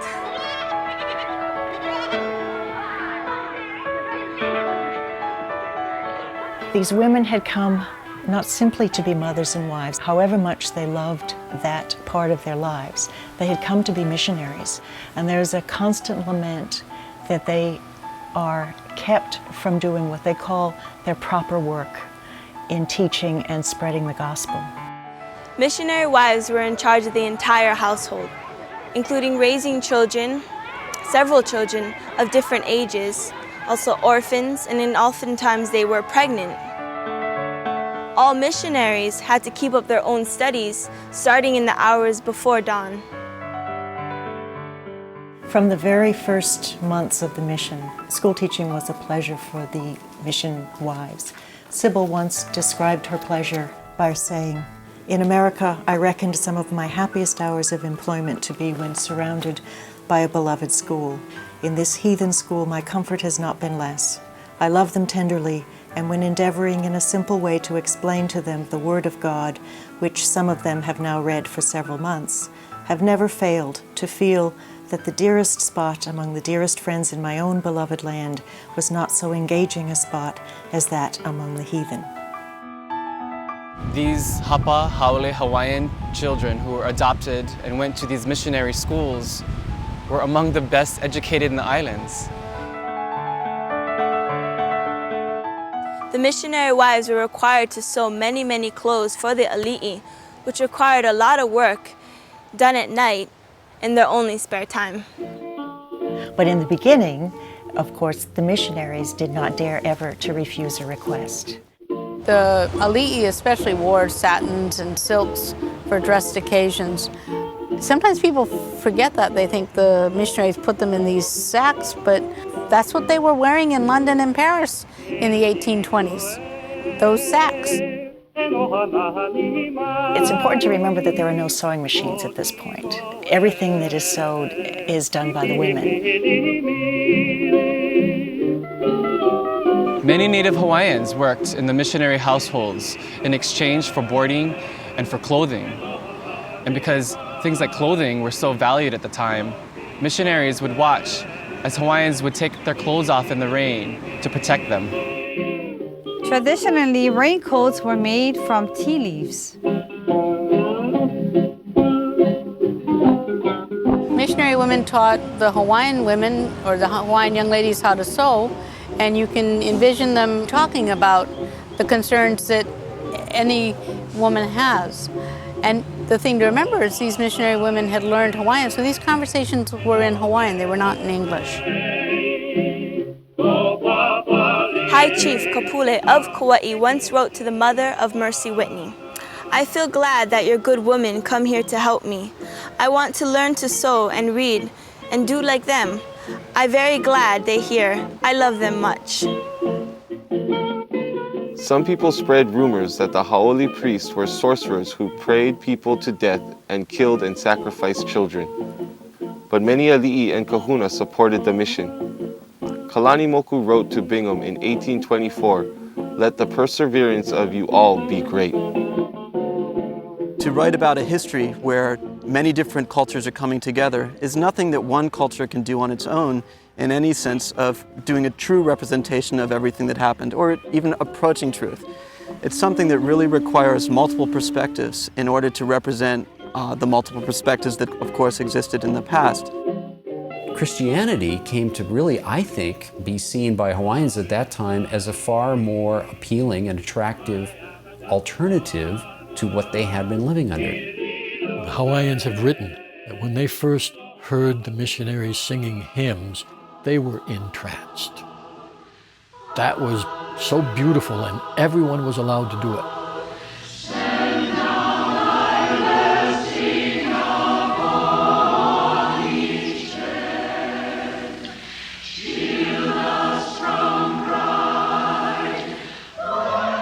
One of the biggest problems after the 40 years of whalers coming by there for a good time with the monarchies was alcohol. The kings themselves became addicted to it. It was a serious, serious problem. When the missionaries arrived, they realized that that had to be brought under control. Fredericks, I have a little grog shop here and a few acres of farmland. I hope we're going to be friends. Grog shop? We'll discuss friendship when you stop debauching my people with drink. And I guess the missionaries weren't very good party givers. Some merchants accused missionaries of enlightening the Hawaiians too much. The American commercial agent Jones wrote in 1823, "I believe it is a fact generally acknowledged by all here that the natives are 50% worse in every vice since the missionaries began their hypocritical labor here." Initially, an iron nail, one nail, would buy an entire pig. But the Hawaiians wised up to the terms of the exchange fairly quickly. So the missionaries were constantly battling with everybody else. They were friends of the natives, for the most part. Trade did not always come with proper protocol. Merchants placed petitions with the chiefs, asking for benefits. When they were denied, they sometimes insulted chiefs to their face. One merchant said to Governor Adams Kuakini that he was no gentleman because the Ali'i had refused to let him settle down on his lands. And Kuakini replied, "You are a gentleman, and because I am not, do you clear out." The original interest of thousands of Hawaiians was in the palapala, writing and reading. The term palapala originally meant printing on kapa, which is our traditional bark cloth. The Ali'i wanted only the Ali'i to go to the schools for reading and writing. One of the best things the missionaries did was insist that reading and writing be made for everybody. They recorded the lives, the births, the deaths, the marriages, the baptisms, much as the parish pastors did in their own hometowns. They kept records of names and their meanings, and this proved to be very useful. I'm Kavena by birth. My mother named me that for my grandmother, whose name was from Puna district on the island of Hawaii. And she named me Rubylite because she believes that gemstones, which the rubylite is a tourmaline, has an inner light with the meaning of hope. So instead of naming me Hope, which would have been the easiest thing for her to do, she named me Rubylite. So I spent my whole life trying to find out why she thought it fit this child. If you look at the wording of the chant itself or the ole, some of it might not make sense because you might have what they call hidden meanings to the chant, the kauna. It would talk about the mist that fell upon the mountain, but it's a love story. The mountain being the woman and the mist being the man. There's the face value of the word, but when you understand the word, there are many other layers of meanings below that will give you an inkling of why the composer used the word to begin with. Now, the color of the flower would give you the intensity of the moment at time. You know, red, fiery, of course, like that the world over. So it was a rather spirited session.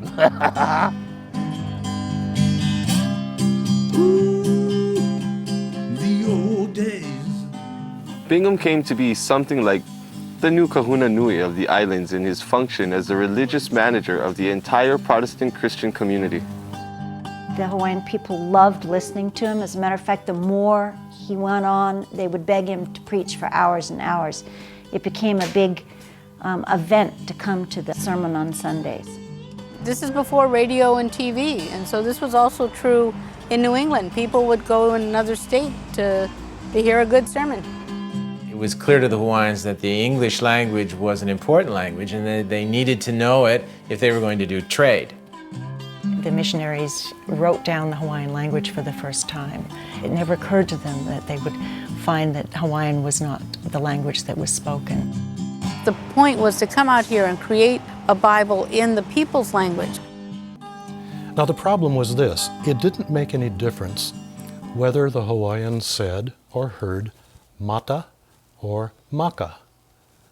Each word meant eye or face. There was no distinctive difference between the T and the K. It's just that they sounded so different to speakers of English. They couldn't continue writing all of the variations. Think what this would do for a dictionary. It would be impossible. With some of the longer words, there could be a dozen or perhaps more ways of writing just one word if it had these troublesome consonants in it. Actually, the earliest helpers to the missionaries regarding the languages are actually Tahitian. The British missionary William Ellis arrived from Tahiti in the early 1820s, and he and several Tahitian Christian missionaries began to work with the highest chiefs of Hawaii to create a written language. Tahiti had become a Christian nation just shortly before the kapu system in Hawaii was abolished. The Tahitian language is very similar to the Hawaiian language. Whare is house in Tahitian, and hale is house in Hawaiian. There's also kane, which means man in Hawaiian. And if you just switch over that K to a T, it is tane, which also means man, but in Tahitian. Reducing the language simply meant reducing the number of consonants in the alphabet, certainly not changing the language. They had no plan to force the Hawaiians to speak the language differently. This was just the only way they could write it. The letters went back and forth, and somebody said, oh no, it should be pronounced this way, and oh no, but here on Kauai they say it this way, and things like that would go back and forth because they were trying to get it just right. And just like you say Hawaii, but it's not Hawaii, it's Hawaii. But when you pronounce it, it's with a V. Like German says Wasser for water, and that's the same with Hawaii. It's with a V. And who knows what was the speech of the ali'i? Just as you have an upper class speech in most language groups.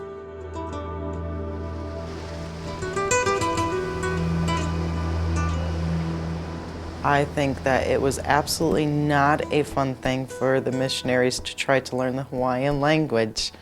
Aloha pio kila. Aole peliklia. Aola pio kila. Aola pilikia. Behe oi. Pahea oi. Behea oi. Ahina. I forgot it already. Aola. Ahina mai. Aola pilikia. Kamaina. Aole pelikia. Kalaiki. Kamaina. E kaha e leo kolo. Ho'o pono ono. Ho pono pono. Pehe oi. E kaha e lua e kolo. Uno pono no. Opakaia. Mau popo io oi. Maka aina. Ua pono no. Maka anana. Kili velu. Kamaka iki ali'i. Pa'akaula. Kamoa. Translation for the name. Kili velu means one with a soft and tender skin. Kamakaiki ali'i, the eyes of the seeing chief. Pa'akaula means one with a strong willpower. Kamoa means the keeper of the vast and wide lands. You know, when you sit down and you listen to the old folks talk, it's melodic. Our language is reflective of the place that we live in. It's color. E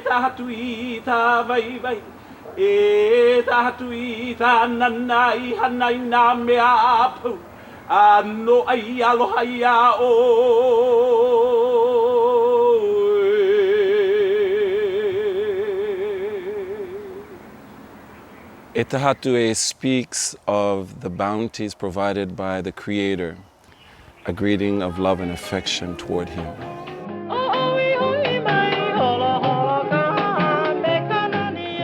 The basic textbook for learning to read and to write in Hawaiian was the Pi'apa, an 8-page pamphlet explaining the alphabet. Before the end of 1831, the Pi'apa had been issued in over 190,000 copies. Students read it over and over and over until it was memorized. Sometimes the teacher didn't know whether the student was really able to read or whether the student was simply memorizing. A, I, E, U, A, I, E, U. There was always a shortage of books. It was a financial problem, just as schools have now. The only copy of the book was the one that the teacher had. There are people who only can read books upside down, and others who only could read it from the right side, because they stood around the one book and read. One of the earliest exchange of letters in the Hawaiian language was between Reverend Bingham and Ali'i Kuakini in 1822. And soon, hundreds of chiefs found new pleasure in communicating that way. In order to achieve this, they were even willing to come to church. The written Hawaiian made it easier for people from different islands and different clans and dialects to communicate with each other. I did my doctoral fieldwork on Maui in the Kaenai-Wailua area of the windward side on the Hana coast. But there were people who had married into Kaenai from the dry side of Maui, from the Kaupo Valley. And I would ask those elderly women who had been living in that village for their entire adult lives, maybe 40, 50 years. I would ask them about Kaenai and Wailua, and I would get the answer, "Oh, I don't know those people. I'm not from here." Although they'd lived there their entire lives. But they knew the stories of Kaupo.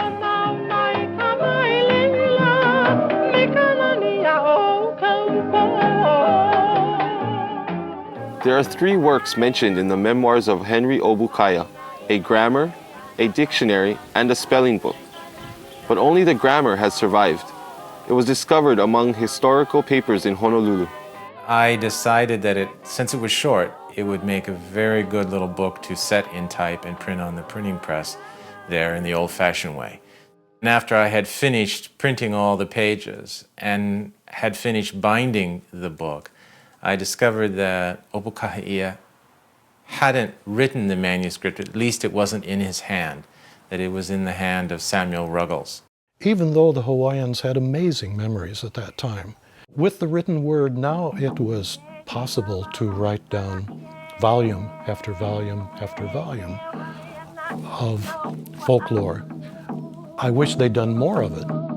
But they had several forms of language that were where you could maintain historical continuity, let's call it. One of those was with the images, and the carving could tell you a story if you knew how to read the carving. Another way of maintaining it was with string figures. String figures are actually a language. The term that's used for the string figures is called hei, H-E-I, to snare, Owhyhee, to enthrall, to enchant. There were just so many topics to explore and understand, and they all, in some way, related to the string figures, because as I studied the stars, I found string figure patterns that related to the stars. I looked at the patterns and I saw the geometry in them. These patterns held messages. Kauhalea lima loa, kukulu kauhalea lima loa, ikali ulai. Ho'oku eneana ike kaha oke, ali alia. Holokavai lana ika aina, apaue. We weren't here, we didn't create this, but we can give it back to those people whose heritage it is. The strings have a reference to stories and chants when they were collected, so they were a storytelling device, but they were also used for healing. There was more to the meaning of the hands of the kahuna than I'd ever thought about. As you make a knot, you're basically symbolizing a constriction, and as you release that knot, you can release that constriction. You share it, and it lives. It lives if it's received and if it's used. And we see that in so many philosophies and religions, that you've got to use what you have, and if you fail to use it, it just disappears. And I still praying that our people in the Hawaiian community would try and come out and learn all these things.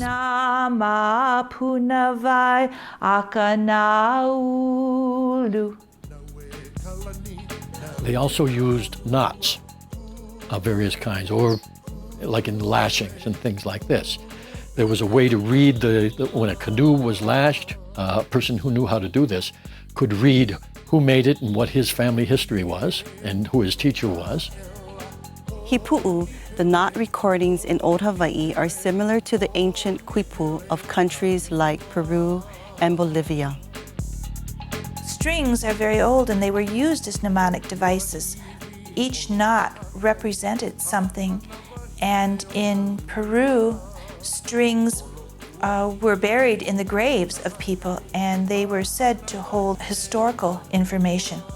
When the missionaries arrived, taxes were still recorded by using knots on strings, but little is known today about the practice of the hipu'u.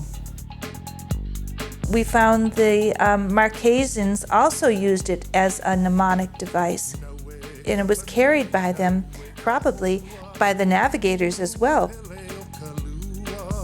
There was a bag, a story bag, a to'o moena te ka'o, and it's used as a symbolic container for sacred and historical tales.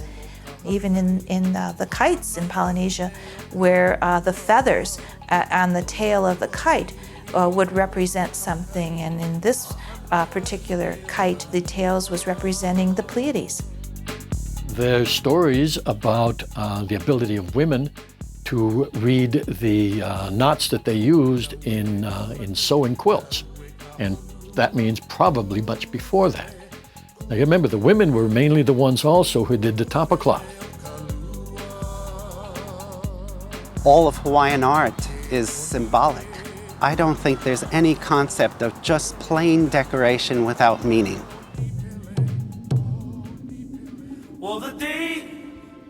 And then there were the petroglyphs. The petroglyphs themselves, I believe very strongly, from what I learned in my family, that the petroglyphs themselves were not historical records. They were primarily magical symbols.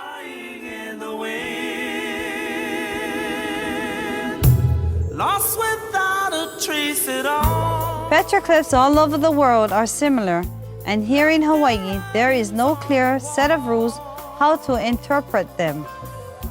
They may have been related to taboos, to land borders, to genealogies. They may have been signals or messages, we just don't know. I wish I knew what happened there. Who and who were famous men? Tell me what the chances are to see them live among the stars. Come on, Kani, won't you blow?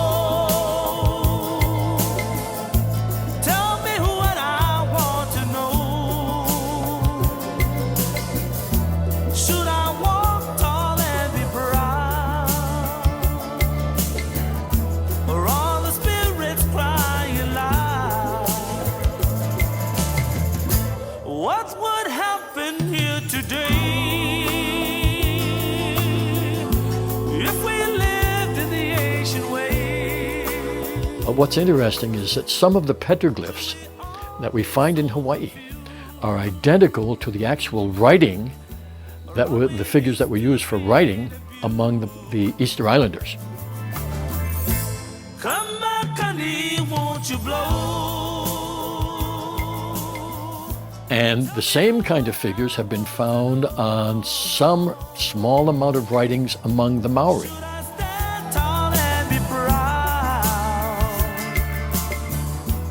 Easter Island has string figures also as an active, living part of their culture. And they have string figure competitions. I feel it's very important that historians recognize that everything that's important in history has not been written in a book. As the new era unfolded in the islands, the New England educated Hawaiian assistants of the missionaries were the messengers of two different worlds. After being away from home for such a long time, Kanui found his way back to all the things that he loved dearly. Smelling the island air, feeling the sand beneath his feet. He liked getting back to the old ways. Coming back to Hawaii, I know he was probably the happiest guy to take off his clothes and, you know, jump into the water and, you know, enjoy Hawaii again with the warm sun and the sound of the ocean. You know, it's like kissing the earth and saying, ah, I'm home again. He stopped serving entirely in his teaching capacity and began to live as a native, live in his own little grass house, and drink himself to oblivion along with Liholiho, the ruler of the island. One reason perhaps for the king wanting to be friends with Kanui was, you know, to learn about Kanui's adventures. You know, like any Hawaiian, wanted to learn about what was out there. It was so much of a problem for the missionaries that they sent Whitney, one of the teachers from Honolulu, to the Big Island to pick up Kanui and bring him back to Honolulu to get him out of the influence of Liholiho, and hopefully if they could sober him up. It's worth saying that they held the young Hawaiian men to the same standard they held themselves. There was no double standard. There was no sense that when they were preaching the gospel, there was a kind of gospel that was good enough for Hawaiians because they couldn't really understand it anyway. On July 20th, 1820, at the regular Sabbath meeting of the church in Honolulu, Hiram Bingham gave the sermon and the congregation was gathered there to hear it translated by probably Honolii. At the end of the sermon, Hiram Bingham said he had a letter to read. Kanui was in the audience listening to the letter being read. The letter is over 1 page of handwritten detail about his sins and his error. Dear William Tanui, painful is the duty of this church to withdraw from you the hand of fellowship and to consider you as no longer a member of this consecrated body, yet the folly and wickedness which you acknowledge you have wrought upon in the indulgence of your sinful lusts and your perseverance in the broad and downward road seem unavoidably to require it. And it concludes, wherefore, in view of your sins and impenitence and in obedience to the commands of Christ, we have lifted up our hands to cut you off from the communion and fellowship of this church and to deliver you over to Satan for the destruction of the flesh, to express to you distinctly what we now declare publicly, that you are of right, ought to be excommunicated from the Church of Christ. Then the letter was folded up, given to Kanui, and then he was sent out. This was sad for Kanui, but it was also a sign for all people living in Hawaii that the missionaries were so serious with their faith as they said they were. Well, not all chiefs had spiritual enlightenment in mind, even if they accepted the missionaries' teachings, as documentation reports. Part of their teaching is true and good. It is well to attend to the palapala, reading and writing, but there's no good in their pule, their religion, in the prayers and the preaching and the Sabbaths. In India, we are told, they have the palapala and are so rich that all of the people of America and England go there for property, but they keep their stone and wooden idols. It will be well for us then to secure the palapala, for it will make us rich. But let us cast off the pule. It is of no use. And the missionaries didn't make it easy for the Hawaiians. To be a Christian in those days took years of trial. The ideas that the missionaries presented to the Hawaiians were very simple Christian truths in the very beginning. I cannot see God, but God can see me. And the Ten Commandments and the Psalms, these were among the earliest texts that they translated for the Hawaiians. For the present, I have no plans for ordaining you at all. What do you hold against me? My dear Keoki, you're too young. I'm older than you when you were ordained. Yes, but you must remember that I grew up in a Christian family. I was a white man.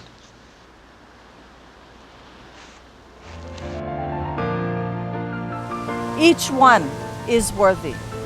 The degree to which we recognize that is the degree to which we begin to seriously come together as one.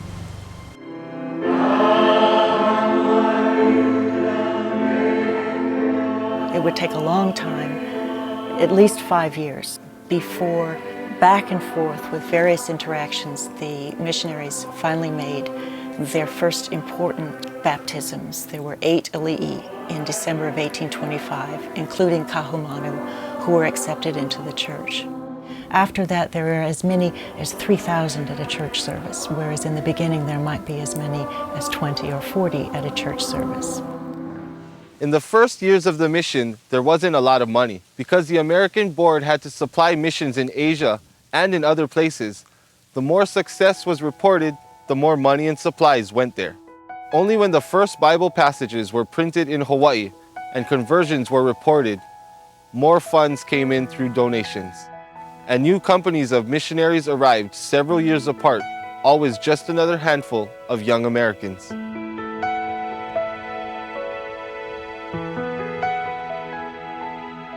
The highest chiefs ordered missionaries to teach them exclusively. Sit here. Start teach.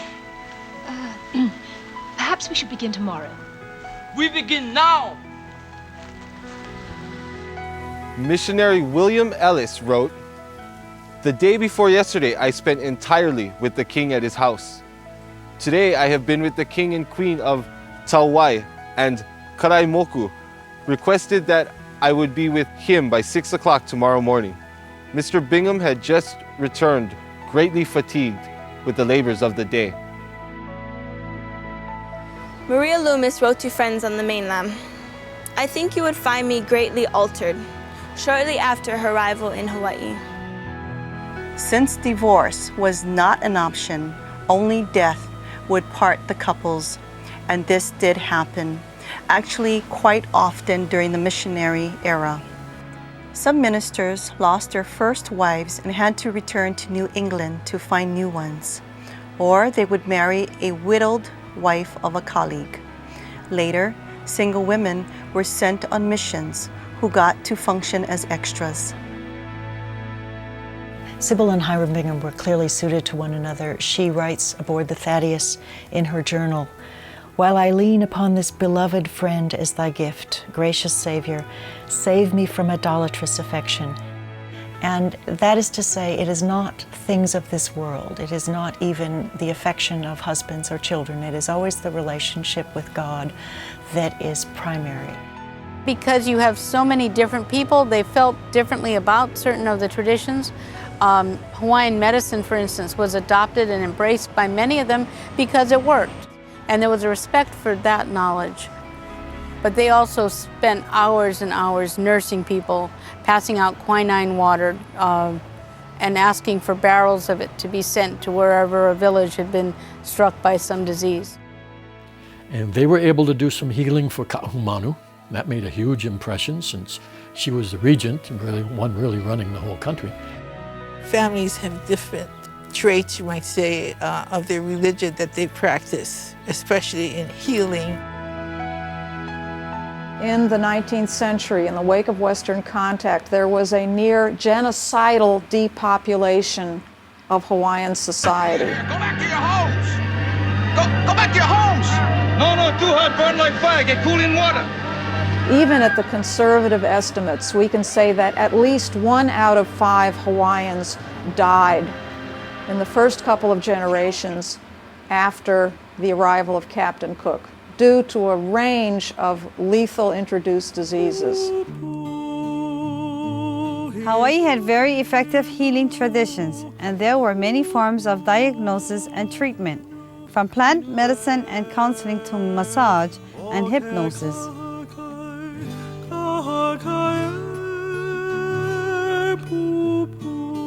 I came from a family of 14 and I was picked out of 7 to carry on the tradition of Lomi.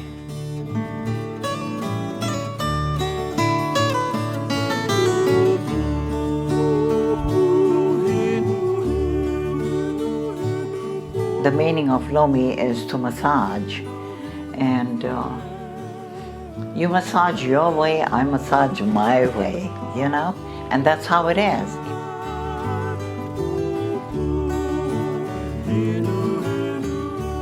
I didn't go to school for it, that's one thing. I just kept on watching Mom and Dad work on me constantly. Constantly, I was completely paralyzed.